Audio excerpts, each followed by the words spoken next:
Hey guys, welcome back to my channel. Today I have a very important guest. This is Toby, short for Sabrina. She is 15 weeks old. She is a new to you kitten. We've had her for almost two months now. We got her at the end of May, right before Memorial Day, and now it is July 6th, so she has been the little light of our lives. She is just the sweetest, precious, most perfect kitten that we could have ever asked for. She satiates my baby fever, so huge shout out to my husband for letting me get her. And she makes for baby number 4 of our family. So just look at how precious she is. The reason I'm making this video today is to just kind of share with you guys why our life has been so crazy since getting back from Puerto Rico. Basically a week after we got her, we left, and so we had left her with our roommate and his cat, and they got along great. And it wasn't until the week that we got back that we kind of noticed something was wrong. Ow. She just wants to chew on things with her little baby teeth. Say hi. So when we got back, I think it was July 18th, was the first time that we noticed or witnessed her have a seizure. It wasn't severe. She was kind of just suddenly really disorientated.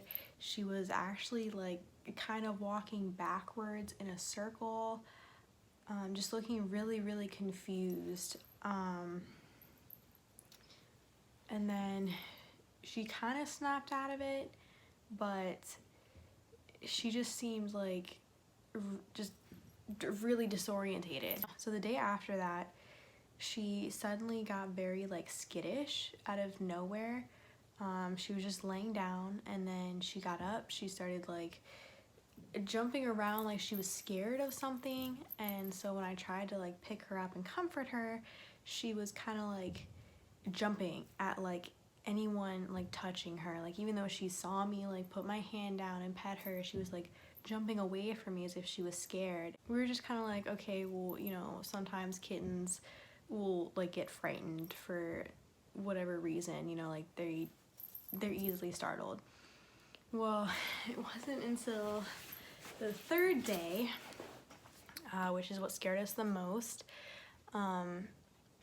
She was sleeping in my lap, and all of a sudden she woke up as if she heard something. She like looked around as if she saw something, and there was nothing there. And she like jumped out of my lap as if trying to get away from something, and she just started seizing.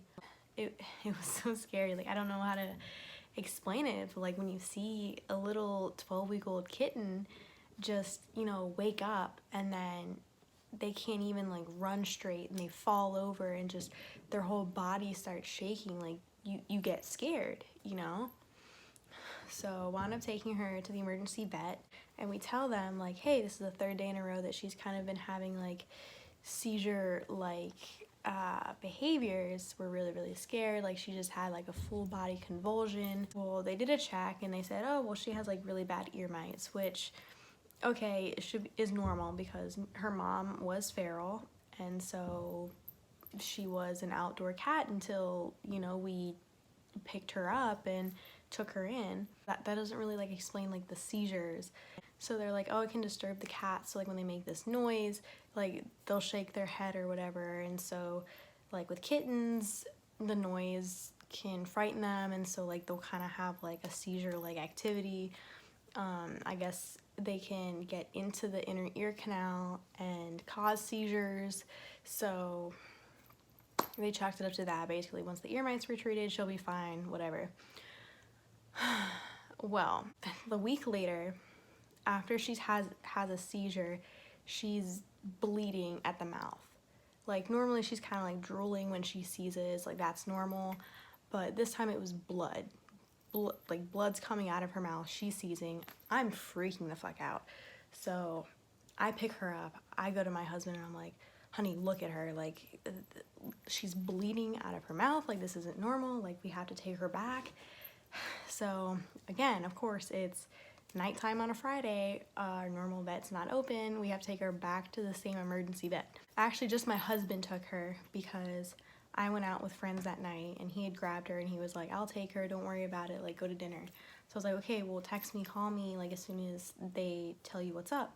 I'm at dinner, he's texting me, he says, like he had mentioned to them, like, you know, she's still having seizures, she's had like a couple since last week or whatever. Basically said like, oh, she has ulcers, it looks like she might have been chewing on electrical wires. If she's been chewing on electrical wires, then maybe that's why she's having seizures, and that's why she has the ulcers on her tongue. They also do a blood test for FIV and a leukemia test. And originally they told my husband she tested negative for feline AIDS and a slight positive for the leukemia. But she also was running a fever. They did a fecal test. Turns out she had a parasite that apparently is super common in kittens. They put her on antibiotics and antiparasitic for that.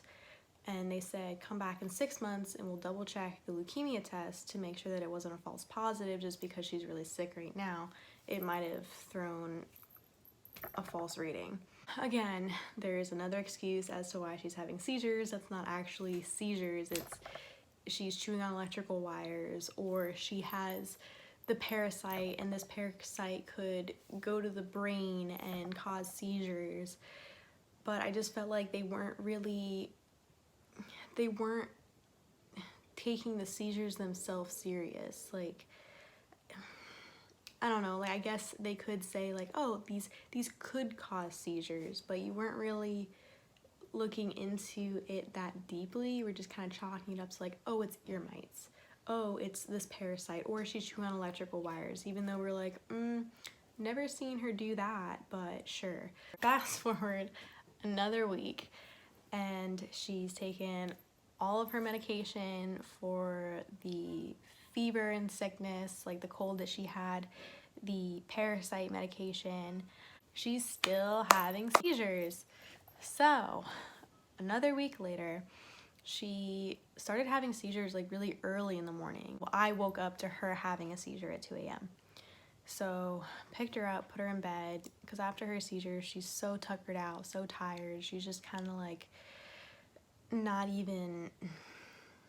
she's not herself anymore. She just wants to sleep and lay down and she doesn't want to play.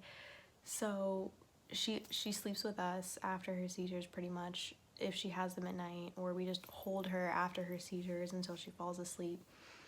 And so I was kind of like, oh, that's really weird, because usually she was having her seizures like in the evenings, or like the afternoons to the evenings.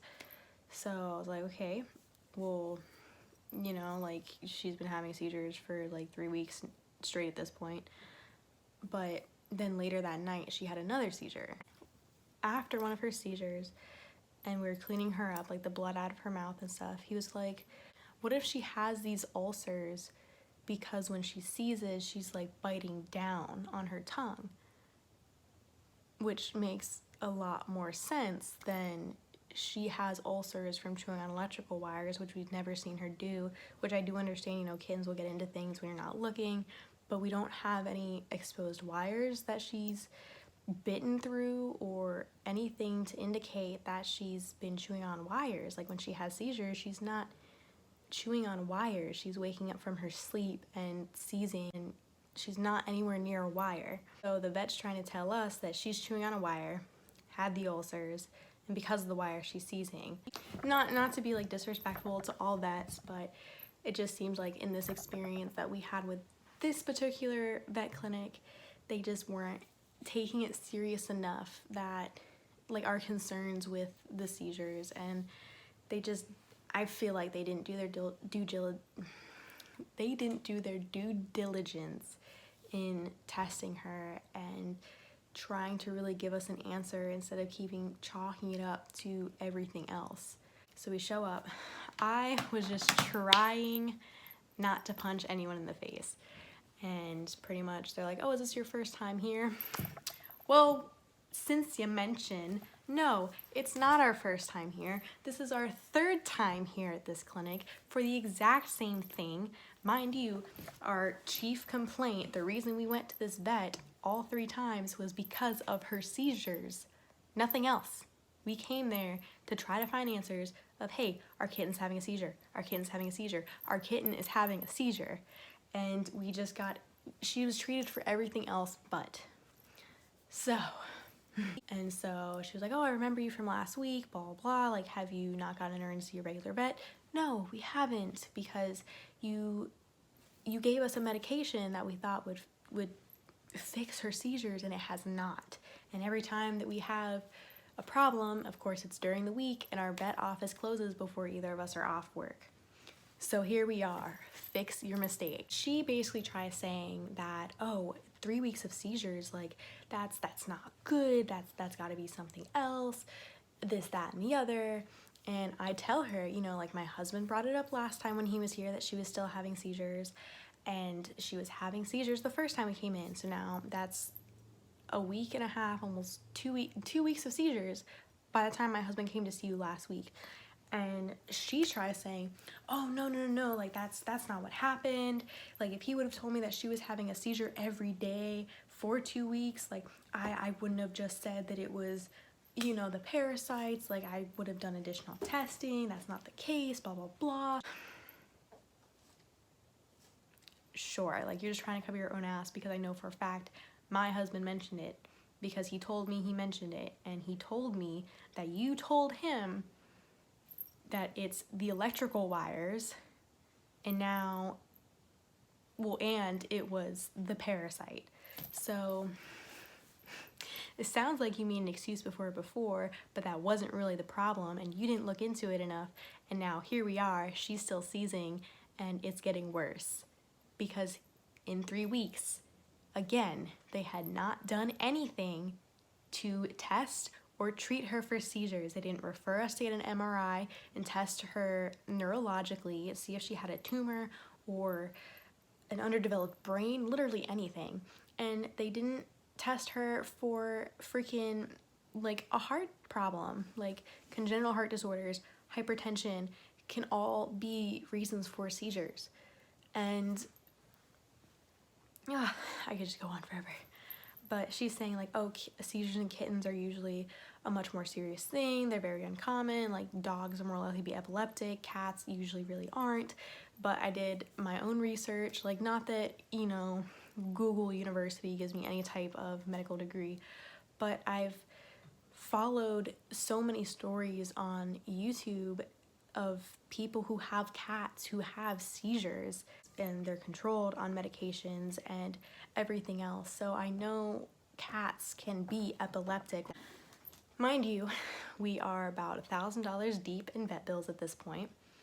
And so she tells us that she has a high potassium count in her blood, which could be indicative of a congenital heart disorder or an enlarged heart, like something, it could be a heart problem basically. Cats are more difficult, so the only way to tell is if we get an MRI or a CAT scan or do an ultrasound of her heart, which would cost thousands of dollars, and we'd have to go 2 hours away, well 2.5 hours away, to a specialty vet clinic that would be able to do all that for her on an emergency basis, to allow us to walk in and do it instead of waiting like 6 weeks for an appointment, because 6 more weeks of seizures could really impact her and could cause permanent brain damage. We did not and do not have the thousands of dollars to get an MRI or a CAT scan or an ultrasound, as much as I want to just throw money at her to just figure out what is wrong. I hate seeing her seize, and surprisingly, so many people have told us to just put her down. Like, you've already spent so much money on her. Like, why would you continue to spend money on her if you know that, like, she's going to be a problem and she's only 12 weeks, blah, blah, blah. It's like, I just feel like they don't understand. Like, if your kid develops epilepsy, you're not just going to throw them away or put them down because they're epileptic. Like, and yeah, kids are different. But to me, they're not. My kitten is not any different from your infant. Like, sorry, not sorry for the comparison, but my animals are my babies, and I'm their mother from another species, and that's fine. And, you know, unless they're helping me pay her vet bill, like, I don't really give a crap if you think I should put her down or get rid of her or whatever. You're not helping me or her, so screw off. Like, I don't need your input. She gives us phenobarbital, which is like a seizure control medication, to trial her on. So far we have given her a dose of that, and as far as I know today, she's had no signs of a seizure, and I'm hoping it stays that way. But I mean, anyone out there, like, if you've had a cat with seizures, what did you guys do? What did you treat them with? What did you use? It would mean a lot just to try to figure out where we're gonna go from here. You know, like, if we have to, obviously, like, we'll find a way to cover the MRI, the CAT scan, the ultrasound, just to find out what's wrong. But I'm just hoping we can find an inexpensive, more manageable way to help her. To give you guys an idea of what her seizures look like, I am going to include a video of one of them. My husband started recording her seizure about halfway through, so if you are faint of heart and it's hard to see you, or it's hard for you to see animals suffering or having a seizure, like, it is hard to watch. It is heartbreaking. So just so you know, I am going to include that clip here, so please skip ahead. I will put the time up here or down here somewhere that will let you know where you can skip ahead to, where it will be safe. But just to show you guys how it is and what she goes through, this is it.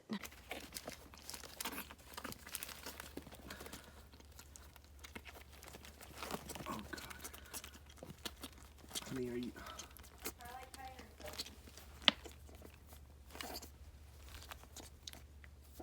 She's bleeding out of her mouth again.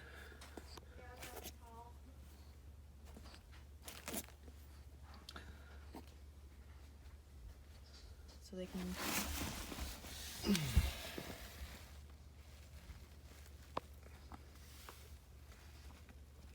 Because I swear, like, these are seizures.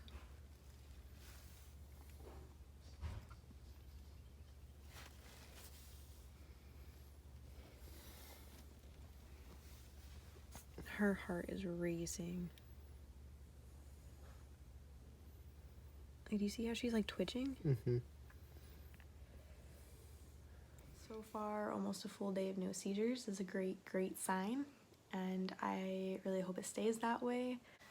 If you guys made it this far in the video, thank you so much for watching. Leave a comment if you guys have heard any stories, if you guys have any links to stories or videos, anything that could help us, or CBD oils that worked for you, or medications that have worked for you or your cat or kitten, or just anything that can help at this point we will take. We've obviously never been in this situation, so we are open to hearing everybody's input. Say, we are never going back to them again. So yeah, that was the story of the worst vet I've ever been to, and we are never going back there again. Yes, so she's very lively right now, but she's so sick of me. Say bye.